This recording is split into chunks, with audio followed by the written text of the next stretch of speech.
Hello everyone, আমার নাম ইমরুল কায়েস আর তোমরা দেখছো school of learning YouTube channel. দেখো, আজকের যে ভিডিওটা, সেই ভিডিওটা হচ্ছে তোমাদের যে উচ্চ মাধ্যমিক পরীক্ষা, যে পরীক্ষার রুটিন তোমাদের এটা। আর ক্লাস 11-এ যারা পড়ছো তাদেরও মোটামুটি এটাই রুটিন, এরকমই রুটিন আছে। যদিও বিভিন্ন স্কুলে যারা যে সমস্ত স্কুল নিজের থেকে কোশ্চেন করছে তাদের একটু স্কুলের রুটিন আলাদা হতে পারে, ঠিক আছে। আচ্ছা, ক্লাস 12-এর এই যে রুটিনটা আছে, এর মধ্যে আমরা দেখতে পাচ্ছি যে মাঝখানে কিছু কিছু গ্যাপ আছে। তো আমরা এই মাঝখানের যে দিনগুলো আছে, এই দিনগুলোতে কেমনভাবে পড়বো বা ওই কয়েকটা দিন আমরা কী পড়তে পারি বা কীভাবে পড়তে পারি, যেটা দিয়ে আমাদের একটা ভালো রেজাল্ট হবে, তো সেটা নিয়ে আলোচনা 5 মিনিটের আলোচনা হবে, তার বেশি না। চলো শুরু করি। দেখো, সবার প্রথমে হচ্ছে তোমরা বেঙ্গলি বা ইংলিশ যেটা আছে, এটাতে খুব বেশি স্টুডেন্টের সমস্যা হয় না, কারণ সিলেবাসটা যেহেতু সায়েন্সের সাবজেক্টগুলোর থেকে তুলনামূলকভাবে ছোট, এই জন্য আমরা খুব সুন্দরভাবে কিন্তু কভার করতে পারবো। যেরকম আমি যদি বাংলার কথা বলি, তাহলে 3 তারিখে বাংলা পরীক্ষা, তাহলে তোমাকে অবশ্যই 1 তারিখ আর তোমাকে 2 তারিখ, এই দুটো তারিখে, তার সঙ্গে সঙ্গে 3 তারিখ সকাল সকাল এই যে সময়টা, এই সময়টা বাংলা পড়ে নিয়ে খুব ভালোভাবে চেষ্টা করবে যে 2বার যেন রিভিশন দেওয়া যায়। আচ্ছা, প্রত্যেকবার চেষ্টা করবে যে 2বার যেন রিভিশন দেওয়া যায়, কারণ 2বার রিভিশন দিলে তোমার পরীক্ষাটা একবারের তুলনায় অনেক বেশি বেটার হবে। কারণ 3 দিন আগে একটা সাবজেক্ট পড়েছিলে, একটা কোনো কোশ্চেন ধরো 3 দিন আগে পড়েছো, দেন তুমি যখন পরীক্ষা দিতে যাচ্ছ, কারণ ধরো 2-3 দিন মাঝখানে গ্যাপ ছিল, তো ওই 3 দিন আগের পড়াটা হয়তো ভুলে গেছো। এই জন্য সবার প্রথমে আমি যে কথাটা বলবো, চেষ্টা করবে যে 2বার যেন রিভিশন করা যায়। অ্যান্ড এই 2বার রিভিশনের যে সময়টা আছে, সেই সময়ের মধ্যে 65 to 70% সময় কিন্তু ফার্স্ট রিভিশনে দেবে, তারপর 30% সময় কিন্তু পরের রিভিশনে দেবে, ঠিক আছে। মোটামুটি ধরো মাঝখানে যদি 3 দিন তোমাদের ব্রেক থাকে, যেটা 3 দিন ব্রেক খুব কম আছে, একটা আমি দেখতে পাচ্ছি যেটা, সেটা হচ্ছে মাঝখানে কেমিস্ট্রি, যেটা হচ্ছে 8 তারিখ, 9 তারিখ আর 10 তারিখ, এই 3 দিন ব্রেক আছে। তো তুমি হ্যাঁ, এখানে প্রথম 2 দিন 9 তারিখ পর্যন্ত তো তুমি প্রথম রিভিশনেই দাও, মানে 7 তারিখ রাত্রেবেলার টাইমটা, 8 তারিখটা আর 9 তারিখটা, আর 10 তারিখ আর 11 তারিখ সকালবেলা এটা তুমি সেকেন্ড রিভিশনে দাও। তোমাকে 2বার রিভিশনের কিন্তু টার্গেটটা নিতে হবে। প্রত্যেকটা সাবজেক্টের কথাই বলছি, কিন্তু কিছু কিছু সাবজেক্ট আছে দেখবে যেখানে রিভিশন করা তুমি সময় পাবে না 2বারের। যেরকম আমি বলি ম্যাথস, আমার সাবজেক্টটি যদি বলি আমি ম্যাথসের ক্ষেত্রে, তাহলে সেই ক্ষেত্রে তুমি কিন্তু রিভিশন করার সময়টা 2বার পাবে না। তাহলে সেক্ষেত্রে কী করবো, এই হচ্ছে ব্যাপার। দেখো, মেন কথা হচ্ছে এটা যে যখনই তুমি কোনো পরীক্ষা দিতে যাচ্ছ, তোমার প্রত্যেকটা সাবজেক্টের এটা জানা উচিত যে কোন চ্যাপ্টার থেকে কত মার্ক আসে। এটা তুমি অবশ্যই জানো, হয়তো এই পর্যন্ত জেনেই গেছো যে কোন চ্যাপ্টার থেকে কত মার্ক আসে। তো তার মধ্যে সবচেয়ে বেশি যেই চ্যাপ্টারে মার্ক আসছে, তোমাকে যেই কাজটা করতে হবে, আমি ম্যাথমেটিক্সের ক্ষেত্রেই বলি যদি চ্যাপ্টার ধরে ধরে, তো সবচেয়ে বেশি বেশি যেই চ্যাপ্টারে নাম্বার আসে, তার মধ্যে সবার প্রথমেই হচ্ছে এবং কঠিন, সবচেয়ে বেশি মার্ক আসে এবং তুলনামূলকভাবে একটু কঠিন, সেই চ্যাপ্টারটা আগে করতে হবে। যেরকম আমি তোমাদের বলবো সবসময় ডেফিনেট ইন্টিগ্রাল পার্টটা এবং তার সঙ্গে অ্যাপ্লিকেশন পার্টটা, অ্যাপ্লিকেশন অফ ক্যালকুলাস,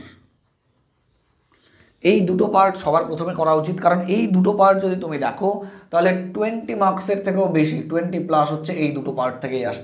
তো সবার প্রথমে ম্যাথমেটিক্সের ক্ষেত্রে যদি বলি, আমি অঙ্কের ক্ষেত্রে ব্যাপারটা বুঝিয়ে বলছি, বাকিটা তোমরা প্রত্যেকটা সাবজেক্টের বুঝে যাবে, কারণ আমি বাকি সাবজেক্টের এক্সপার্ট না।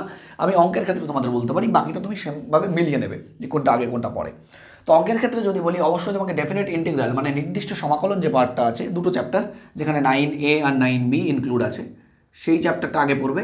তারপর অ্যাপ্লিকেশন অফ ক্যালকুলাস মানে চ্যাপ্টার নাম্বার 12 থেকে শুরু করে নিয়ে 17 নম্বর যে চ্যাপ্টার আছে, সেই চ্যাপ্টারগুলো আগে পড়বে সবার প্রথমে। এইগুলো চ্যাপ্টার কমপ্লিট হবে, দেন তুমি পরের চ্যাপ্টারে যাবে।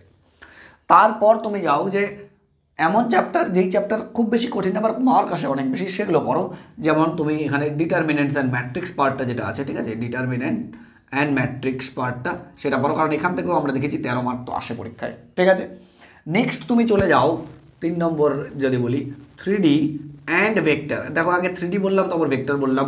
তার কারণ হচ্ছে আগে 3D পড়ো, কারণ 3Dটা তুলনামূলকভাবে একটু বেশি কঠিন, তারপর ভেক্টর পড়ে নাও। কারণ এই 3D অ্যান্ড ভেক্টর যদি তুমি কমপ্লিট করতে পারো, তাহলে তোমার কিন্তু 7 to 8 মার্কস চলেই আসবে, তাই না।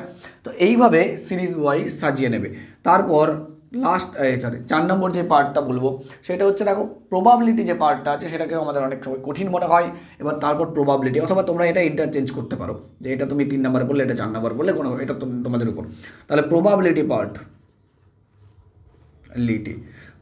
পার্ট যেটাতেও মোটামুটি প্রায় 7 নম্বর তোমাদের পাবে, এবং এই পার্টটা পড়া উচিত।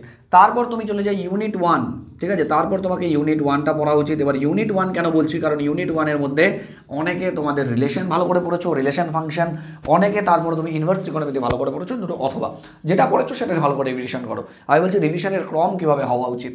যখন এই পার্টগুলো হয়ে যাবে, কারণ এখানেও প্রায় 7 নম্বর থাকে ইউনিট 1-এ, দেন তারপর দেখো এলপিপি খুব একটা সহজ টপিক, যদি তুমি মনে হয় যে না এলপিপি পড়তে হবে, জাস্ট পরীক্ষা আগে আগে সকাল সকাল ওই টাইমটা একটুখানি জাস্ট এলপিপি দেখে নাও, চলে যাও, কোনো অসুবিধা নেই।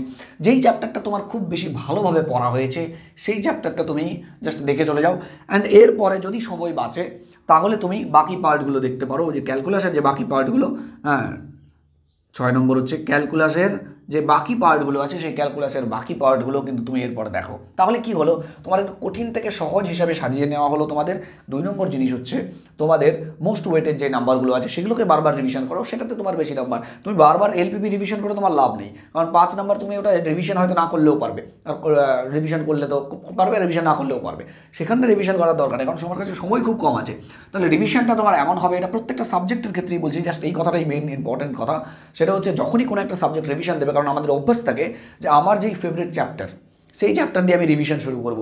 এখন তো এটা পড়ে নিই, সহজ পড়ে নিই, তাড়াতাড়ি করে কমপ্লিট করবো, ওদের কঠিন চ্যাপ্টারটা হয় কি, এই ক্ষেত্রে হয় যে দেখবে যে সহজ চ্যাপ্টার যেটা তুমি অলরেডি না পড়েই পারতে, সেই চ্যাপ্টারটাই অলরেডি রিভিশন করে বসে আছো। যেই চ্যাপ্টারটা না পড়লে তুমি পারবে না পরীক্ষায় গিয়ে, সেই চ্যাপ্টার তোমার আর রিভিশন হচ্ছে না। এই জন্য তোমাকে সবচেয়ে প্রথমে করা উচিত, যেই চ্যাপ্টারটা কঠিন, যেই চ্যাপ্টারে বেশি নাম্বার আসে এবং কঠিন, সেই চ্যাপ্টারটা আগে পড়ো। তারপর যেই চ্যাপ্টারে বেশি নাম্বার আসে এবং সহজ, সেই চ্যাপ্টারগুলো পড়ো। তারপর আস্তে আস্তে আস্তে আস্তে কম চ্যাপ্টার এবং যেগুলো প্র্যাকটিস না করলেও পারা যায় সেই চ্যাপ্টারগুলো শেষে পড়ো, অথবা পড়তে হবে না পরীক্ষার আগে, জাস্ট একটু দেখে যাও, তাহলে হয়ে যাবে। নেক্সট জিনিস, ম্যাথমেটিক্সের ক্ষেত্রে ক্যালকুলেশনের ভিত্তিতে বলি যে একদিন সময়ে কোনো স্টুডেন্ট পারবে না অঙ্কগুলো কমপ্লিট করে হাতে লিখে কষে কষে, মানে প্রত্যেকটা অঙ্ক তুমি হাতে লিখে করছো, সেই ক্ষেত্রে পসিবল না অঙ্কটা প্র্যাকটিস করা। সেই ক্ষেত্রে করবে কি, দেখবে কিছু কিছু কোশ্চেন্স আছে যেই কোশ্চেনগুলো কোনো পার্টিকুলার জায়গায় তুমি আটকে যাও। ধরো তুমি পরীক্ষা দিয়েছো, অবশ্যই এর মধ্যে তুমি অনেক পরীক্ষা দিয়েছো হয়তো, তো যখনই তুমি পরীক্ষা দিয়েছো তোমাদের কোচিংয়ে বা টিউশনে, যখনই কোথাও পরীক্ষা দিয়েছো, দেখবে কিছু স্পেশাল কোশ্চেন ছিল যেখানে তুমি ক্যালকুলেশন করতে গিয়ে আটকে যাচ্ছিলে। তোমাকে প্র্যাকটিস করার সময় জাস্ট খাতার পাশে রাখবে ওই পার্টটুকু, শুধু ওই 2-3 লাইন, যেই 2-3 লাইনে তুমি আটকে যাচ্ছিলে ওটাই করো। বাকি তোমার যে খাতা আছে সেই খাতা জাস্ট দেখো যে তোমার যে অঙ্কগুলো ছিল সেই অঙ্কগুলো কীভাবে হচ্ছে, জাস্ট দেখে নাও। কোনো একটা সাবজেক্টে যদি তোমার বা কোনো একটা পার্টে যদি তোমার মনে হয় না আমি থিওরিটা ভুলে গেছি, আমার রিভিশন করার দরকার আছে, তাহলে নিজে রিভিশন করতে যেও না। সেই ক্ষেত্রে ওয়ান শট ভিডিও ইউটিউবে অ্যাভেলেবল আছে, সেই ওয়ান শট ভিডিও তুমি দেখো। ওই ওয়ান শট ভিডিওতে কী হবে, 1 ঘন্টার একটা ভিডিও দেখলে তোমার টোটাল থিওরিটাও মনে পড়বে, ইম্পর্টেন্ট কোশ্চেন হয়ে যাবে। তো সেই ক্ষেত্রে ওইখানে হেল্প নাও, কারণ আমার কম সময় আমাকে ম্যাক্সিমাম ইউটিলাইজ করতে হবে টাইমটাকে, এবং যত বেশি পরিমাণে সম্ভব করতে হবে। এবং যেই সাবজেক্টে তুমি সময় পাচ্ছ, যেমন তুমি কেমিস্ট্রিতে সময় পাচ্ছ, অবশ্যই তোমাকে কেমিস্ট্রিতে 2 বার রিভিশন করে যেতে হবে। ফিজিক্সে তুমি খুব বেশি সময় পাবে না, টার্গেট রাখো যে একবারই যেন রিভিশন করতে পারি এবং ঠিকঠাকভাবে করতে পারি। যেগুলো ইম্পর্টেন্ট চ্যাপ্টার আছে সেই ইম্পর্টেন্ট চ্যাপ্টারগুলো একদমই যেন ছুটে না যায়। যেই চ্যাপ্টারগুলো বেশি নাম্বার আসবে, হয়তো আমি যদি না দেখে যাই মাঝখানে তাহলে হয়তো পারবো না, সেই চ্যাপ্টারগুলো অবশ্যই দেখো। কিছু কিছু চ্যাপ্টার থাকবে যেগুলো তোমার মনে হবে তোমার এতই কনফিডেন্স চলে এসছে পড়ে পড়ে সারা বছর, যে না কোনো ব্যাপার না, এই চ্যাপ্টারটা আমি না পড়লেও খুব বেশি যায় আসে না, সেগুলো জাস্ট খুব তাড়াতাড়ি আধা ঘন্টা 1 ঘন্টার মধ্যে দেখে নিয়ে বেরিয়ে যাও। যেটা তোমার সময় দরকার যেই চ্যাপ্টারে, সেই চ্যাপ্টারেই সময় দাও। উল্টোপাল্টাভাবে সময় সাজাবে না চ্যাপ্টারগুলোকে। সবসময় চেষ্টা করো যে কঠিন চ্যাপ্টার থেকে, বেশি মার্কের চ্যাপ্টার থেকে কম মার্কের চ্যাপ্টার বা কঠিন চ্যাপ্টারের দিকে পড়ো, ঠিক আছে?